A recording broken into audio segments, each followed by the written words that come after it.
ورته مې ویلې ادې خبره شوې به یې زموږ د کلي خلک وایي چې سبا اختر دی دې ځل اختر به په زړو جامو کې نه تېروم تا خو ویلي و چې تا لا مې جامې کړي دي او یوه رنګینه شان جوړه یې راته وښودله د خوشحالۍ نه په ما یو نه دوه ځلي اختر شو د خوشحالۍ نه په یو ډوله کوره ووتمه له ډېره نازه مې غرهاری د موټر شروع کړو زړه کې مې ویل چې سیالي مې برابره شو اوس په یوه ساه به یې تر لوبغالي پورې ورسېدم ښې ډېرې بڼې مې د کلي په کوڅو کې وکړې لنډه په دا چې د موټر جلب مې بیا راته وکړو د خولې هارن به مې وهلو بریک ته هم ودرېدم په لاره لاره مې دوه درې ماشومان هم ووهل د خوشحالۍ نه مې په هېچا نظر نه لګېدو په یوه منډه مې تر کوره ځان راورسوه د کلي ښځې به راتلې خپلې جامې یې وړلې خو چې کتل مې د ګاونډ نه یوه ښځه راغله او مور ته مې ویلې چې پلانی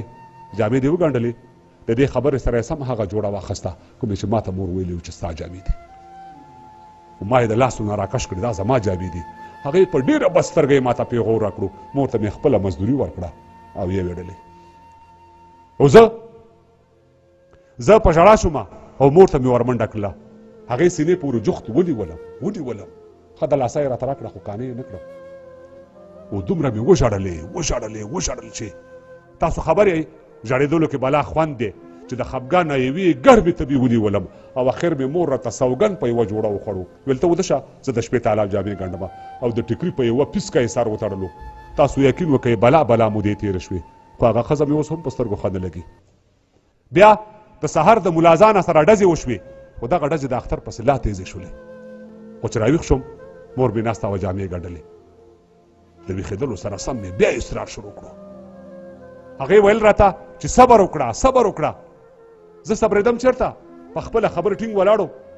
شاید چې نور حوصله ورپاتې شوې نه وه او راته معلومه شو چې خدای ګو دا جامې هم پردی دي او دومره یې ووهلم چې په پرتو خاورو راوغورځېدم بیا ویده شوم او بیا دوباره زه د ملګرو په دې شور راویښ شوم خو چې کتل مې حویلی کې ماشومان ولاړ وه او د اختر په ګلورینو جامو ټول سنبال وه او مور مې ویل ورته چې ودرېږئ میوه در کوم چې تر کوټې پورې راتله نو ما ځان بیا ویده کړو ولې چې زما او په هغې جامو کې ډېر فرق و